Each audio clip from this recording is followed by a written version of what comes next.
Alors, dans cette capsule-ci, on va donner une introduction générale à notre cours d'ondes optiques et physique moderne. Et ensuite, vu qu'on va commencer ce cours-ci par la partie optique, géométrique, on donnera une introduction brève à ce en quoi consiste l'optique géométrique. Vous voyez sur la diapo qu'on regarde en ce moment, vous voyez une image qui montre plusieurs ordres de grandeur en dimension physique. D'abord, de la dimension typique des atomes, 10 à la moins 14 mètres, en passant par une échelle plus humaine, la Terre, le système solaire, et jusqu'aux dimensions des galaxies et des amas de galaxies. On parle en tout de quelque chose comme 40 ordres de grandeur du point de vue des dimensions physiques des longueurs. On peut parler aussi différents ordres de grandeur concernant ce qui se passe dans la nature. On peut parler des échelles de masse. Vous avez ici encore sur la diapo, au niveau des particules élémentaires, mettons l'électron, dans les 10 à la moins 31 kg, le proton, le neutron dans les 10 à la moins 27 kg, la Terre dans les 10 à la 24 kg, le Soleil 10 à la 30 kg, une galaxie qui contient typiquement 100 milliards d'étoiles comme le Soleil, on est dans les 10 à la 40 kg. Ici, on a donc de 70 à 80 ordres de grandeur du point de vue des masses. Aussi, dans la nature, on peut considérer les vitesses, des choses qui sont plus à l'échelle humaine, ou des animaux, quelques centimètres par seconde à quelques mètres par seconde, jusqu'aux vitesses des satellites, des kilomètres par seconde, et jusqu'à la vitesse de la lumière. Donc, jusqu'ici, dans vos cours de physique, notamment le cours de mécanique, vous aurez travaillé principalement avec des échelles de masse relativement réduites, peut-être jusqu'à celle du Soleil, 10 à la 30 kg, et à des vitesses relativement restreintes, comme celle du satellite, à quelques kilomètres secondes. Dans le cours d'électricité, vous aurez pu commencer à considérer des particules comme l'électron principalement ou le proton, donc des masses de 10 à la moins 27 ou 10 à la moins 31 kg, et des vitesses qu'on limitait toujours aux alentours de 10 à la 7 mètres par seconde. Tandis qu'on a des vitesses dans l'univers, donc jusqu'à la vitesse limite, qui est celle de la lumière, 3 fois 10 à la 8 mètres par seconde. Du point de vue des phénomènes, vous avez dans la mécanique, encore là, vous avez étudié les forces de Newton, la mécanique de Newton, les forces de contact, forces d'action à distance comme la gravitation. En électricité, vous avez également vu la force électrique ou magnétique, c'est la force électrique surtout qui s'échelle jusqu'à l'infini, de très vastes distances. Maintenant, vous avez appris, si vous avez bien compris votre cours d'électromagnétisme, qu'en électricité et en électromagnétisme classique, on doit conclure que l'atome ne peut pas exister.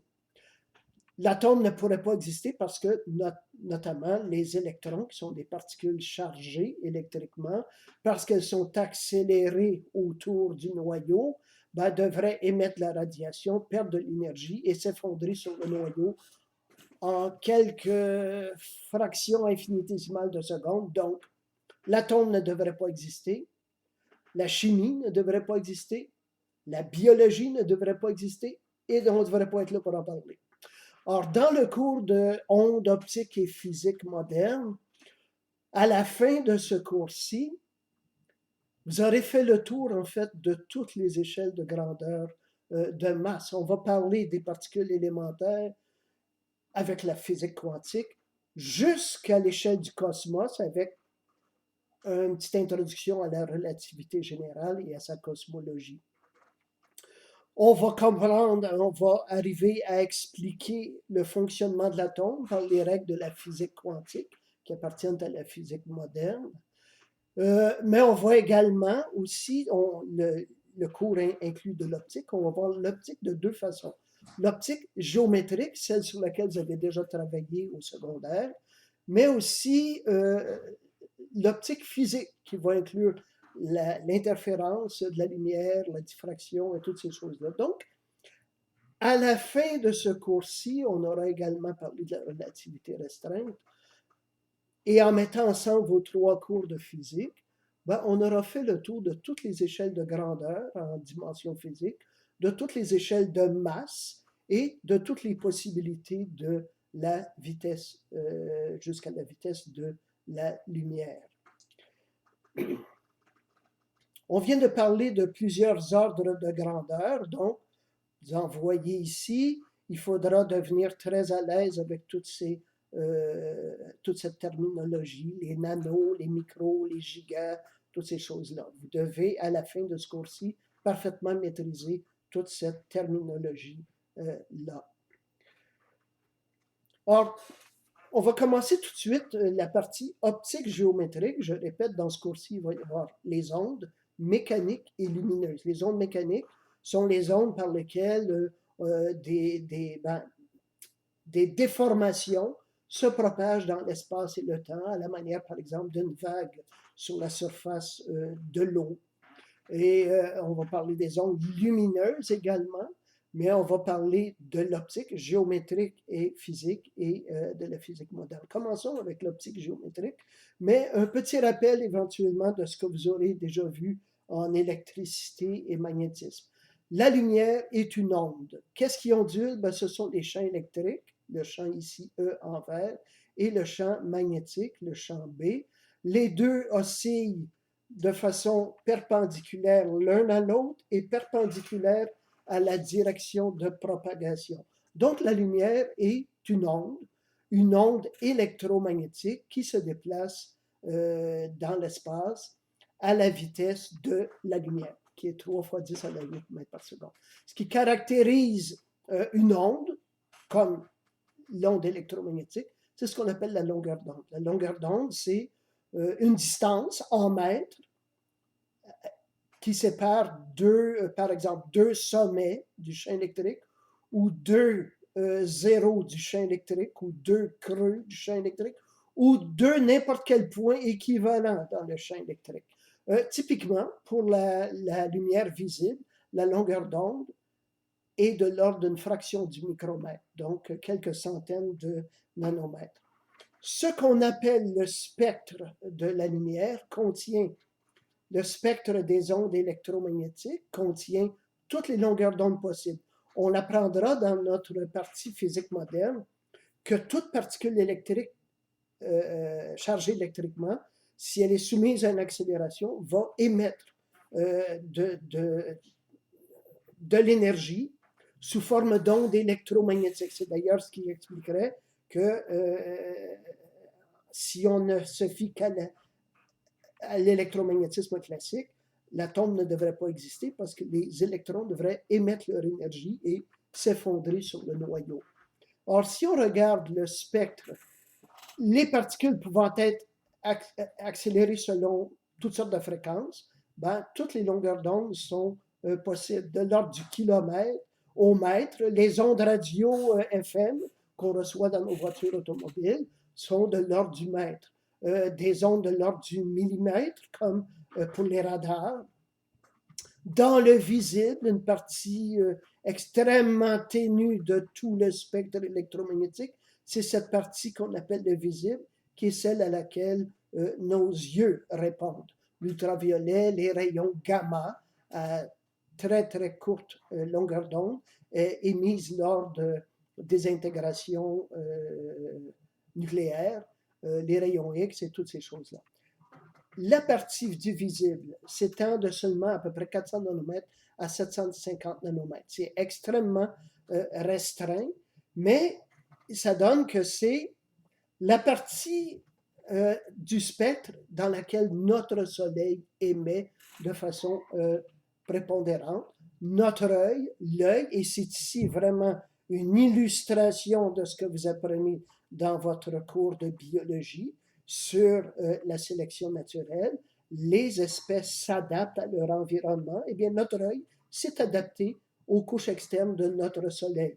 On voit ici la réponse de l'œil humain en fonction de la longueur d'onde. Le spectre de jour, qui est la courbe en noir ici. Regardez le maximum aux alentours de 550 nanomètres. Ça donne être à peu près le maximum d'émission de notre Soleil. La réponse de nuit en vert, qui est ici. Or, qu'est-ce qui va faire la différence entre... J'ai parlé de deux façons de l'optique géométrique et l'optique physique. On voit ici qu'on peut se représenter de la lumière, on a dit que c'était une onde, on peut se la représenter comme un front d'onde avec un paquet de petites sources sphériques. Ces ondes-là émettent de la lumière sur des cercles ou des sphères, et ces sphères se recomposent en forme de front d'onde qui se déplacent dans l'espace. On pourrait donc se représenter la lumière soit par les front d'onde, ou bien soit par des rayons qui sont partout perpendiculaires au front d'onde. Qu'est-ce qui fait donc spécifiquement la différence entre l'optique géométrique et l'optique physique? C'est un phénomène appelé la diffraction. Regardez ici, on en voit des fronts d'onde ou des rayons passer à travers une grande ouverture. Si l'ouverture est de diamètre très grand devant la longueur d'onde, la lumière continue tout droit sans être affectée. Ben ici, prenons le cas de lentilles, des lentilles de diamètre 25 ou 50 mm. C'est évidemment très, très, très grand devant les longueurs d'onde visibles qui sont de l'ordre de quelques centaines de nanomètres. Dans ce cas-là, que ce soit pour passer à travers une lentille ou pour être réfléchi par un miroir, si les dimensions physiques de la lentille ou du miroir sont très grandes par rapport à la longueur d'onde, alors on est dans un cas où la lumière se propage en ligne droite sans être déviée angulairement. Par contre, lorsque de la lumière, ou toute onde, en fait, ça affecte aussi la propagation des vagues sur l'eau lorsqu'elles arrivent proches d'une ouverture. Si l'ouverture est d'ordre de longueur d'onde, d'un ordre de grandeur semblable à la longueur d'onde, alors la lumière va être diffractée, ce qui veut dire qu'il va y avoir une dispersion angulaire des rayons. Les rayons vont, au lieu de passer tout droit, vont subir une dispersion angulaire, et ça, c'est tout à fait caractéristique de la diffraction. Quand on sera dans ces conditions-là, on parlera d'une autre façon de l'optique. On aura absolument besoin d'utiliser toute la théorie ondulatoire pour expliquer la lumière. Ici, on pourrait même expliquer la lumière comme un flux de petites billes. On serait en théorie corpusculaire, comme Newton le faisait. Il y a une limite ici, lorsque l'ouverture serait de l'ordre égal à la longueur d'onde, il n'y aurait pas de transmission de l'onde. Donc, la différence entre l'optique géométrique et l'optique physique, ça va être le rapport entre les dimensions physiques de la longueur d'onde et soit de l'ouverture ou du plan de réflexion de la lumière. Or, il y a quelques phénomènes lumineux que nous allons étudier dans ce cours-ci. La réflexion et la réfraction, on va les faire dans le premier module sur l'optique géométrique. Ça va porter essentiellement sur les chapitres 5 et 6 du manuel obligatoire de René Lafrance. Les trois autres phénomènes lumineux, interférence, diffraction et polarisation, pour les expliquer, il faut avoir absolument recours à une théorie ondulatoire de la lumière. Et ça, on va le faire dans le module 2, en regardant les chapitres 7 et 8 du manuel, mais également, pour la polarisation, on reviendra sur les sections 4.6 et 5.7 du même manuel. Or, ici, je termine notre introduction générale. On a donc parlé du contenu général du cours d'onde optique et physique moderne. Et on a fait notre introduction à une première façon de voir l'optique, qui est l'optique géométrique. Et dans la prochaine capsule, on va s'attaquer au problème, au phénomène de la réflexion.